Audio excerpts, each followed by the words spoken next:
Chiyambirira ndithu madzulo ano tiuzane pano kuti mawa ndithu kulimbiritsa second vice president wachiwiri kwa wachiwiri kwa president. Ngasi woyamba president achiwiri Mai Jane Ansa komanso achiwiri kwa Mai Jane Ansa ndiye kuti ndi Enoch Chihana. Ndi nkhaniyo ndithu mawa ndi imene ikhale ikulumbiritsidwa ndi nkati kusogolo kuli Alaiton Mangosha amene ali ndi nkhani. Komano apa akuti pali good news ndi timve kuti good news yake ndi yotani. Nkhani ikhoza ndi mining ndithu ntchito za migodi ku Malawi zikuti bwanji zayenda bwanji. Makosana pali nkhani yabwino kwa Malawi wina aliyense amene akudziwa kuti ndi Malawi. Guys, we got big news.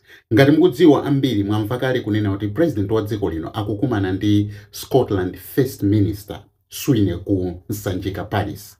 Koma pa zina zokambirana zomwe wayankhula Peter Wamutharika ndipo zinthu zimenezi ndakhala ndikuyembekeza kunena kuti ngati tili ni mtsogoleri at least adzatiganizire mbali imeneyi. So yeyo wanena kuti akuganiza zoyimitsa migodi yonse kunena kuti asamatumize zinthu zonse zomwe akumba kunja kwa dziko lino. China chilichonse chidzipangidwa process mu dziko momuno. Guys, this is big news. This is big news. Ndipo iye anapitiriza kunena kuti that's why wasankha ministerial position ija yomwe ili di trade komanso industrialization. Ndicho linga chonena kuti Amalawi apindule ni migodi ya dziko lino komanso ntchito zambiri zipangidwe mu dziko muno. Guys, this is big. This is huge. It means a lot for this continent. Osati Malawi eka komano for this continent of Africa. This is big. Zikangoyimitsidwa zimenezi, guys, Malawi will be on another level. Chomwe ndikunenera nchonena kuti tili ndi mgodi wa graphite. Dziko lapansi lonse ngati tili ndi graphite wabwino wamphamvu okongola komanso deposit yayikulu dziko lapansi lonse ndi Malawi. And this is the mineral yomwe simapezeka. And panopo amene amapanga a mine mineral imeneyi ndako Australia timati sovereign metals yomwe ikupanga billions in dollars. Koma Malawi samapindula. Guys, this is great news. This is big news. Ndipo video yanga yambuyo mu last year napangapo nkhani yo chonderera nkhani ngati imene. This is amazing news, guys. Kunena kuti they're stopping he's gonna stop all the exportation of raw minerals out of this country. This can never been better than this. Guys, I'm super excited. This is the kind of leader which we were expecting. The leader who got the guts. The leader who got what it takes to speak and make decisions. Guys, this is massive. This is huge. This is beautiful. Ino maganizo ano ndorani. Utenga mawa achipani cha Ford DPP tikare busy pa TV kuonera kulumbiritsidwa kwa Right Honorable Enoch Chihana ndi nduna zina ziwiri zija ngati iwo second vice president zimene ake amaganiza kuti sizitheka mbawa mu ulamuliro wa Peter Mutharika. Enoch Chihana akhala second vice president paja ndakandikuwuzani kale kuti Peter Mutharika sali ngati uja wadyera president wolephera chakwera. Dyera la MCP lopondereza zinzawo sizimene zili ku DPP ayi. Mawa lino akulumbiritsidwa Enoch Chihana ngati second vice president wa dziko la Malawi pamodzi ndi bambo George Partridge komanso Mai Rosa Mbirizi. George Partridge ngati nduna ya za trade ndi zina zotero komanso Rosa Mbirizi ngati agriculture minister. Izizi zichitika mawa kusanjika kuyambira nthawi ya 2 o'clock. Aford mnali busy simakhulupirira mawa live. Kachikena ndikoti pali ena amakayika tikupanga kampeni kuna kuti President Peter Mutharika walamula ndi manifesto yake kuti secondary kaya ndi primary zinayamba kalezo zonse zikhala zaulere. Ndiye wanena zulo kwachonde kuja kumulaku alomwe kuti amene makayikanu mmaona ngati mpezera mtaji woti muzipangira mademo chifukwa cholephera kunena kuti sakwanisa secondary ya ulere mwauponda ng'o. Peter Mutharika is action man. Chakwera was a louder and liar leader.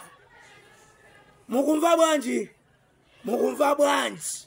January 1 secondary ulere. Izi zilipo ku Tanzania, zilipo ku Nigeria. MRA mapanga mabilions mwezi ndi mwezi. Why not? Why not? Pitani mukangophunzira inu amene mmalepera. January skulu ya secondary ndi ulere. Muzingogula ma uniform basi. Basi pa Peter Mutharika under DPP. Zikuchitika zimene zizi. Azithandizana ndi achina Enoch Chihana, Mai Jeni Ansa, kuthamanga kutorera kuti dziko la Malawi liwongoke. Ndingopempha mwapadera a professor Chakwera mumange Chakwera akhale pa house arrest.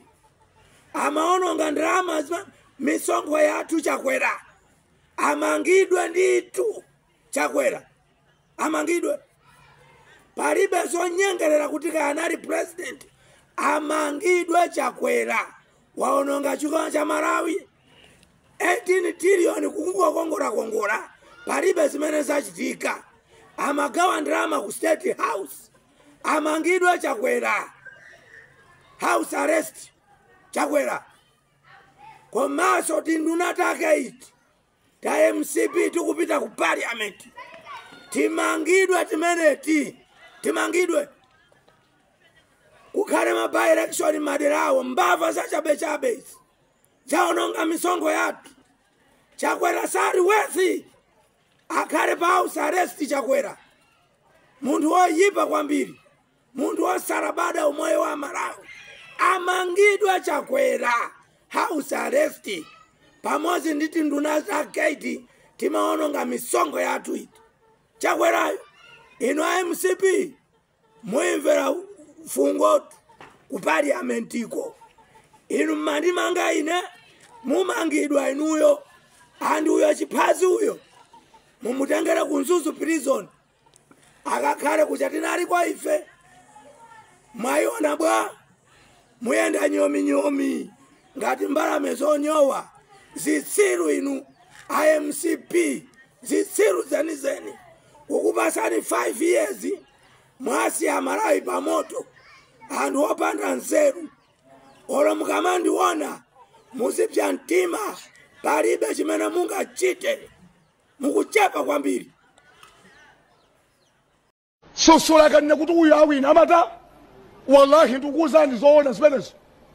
Anthu amakazi tilibwera reverse twini sinungamango panga mphanje mpaka liti wolo wina afune kasafune president ndi uti ndameneyi wokonda Asilamu wokonda Khristu ngakhale wachikhalidwe wakumadzi kwathu kumtundu mwambo wafumu yathu Kalonga amakonda Achakwera amakonda kopsa. Asilamu ndi otani ndophunzira abona president buli apa ife tikwira ntchito fa anthu ena akwasokoneza Asilamu osaona zabwino zaino zimene mwachita pa nthawi yanu. Even many more value times,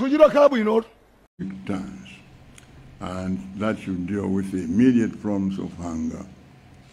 The second is now a short-term fertilizer to make sure that you get fertilizer on time. At the moment, it looks like the rain may come anytime. So if we just have got to be ready. It can come now, November, December, even as late as January, but we can't take a chance. It can be any time.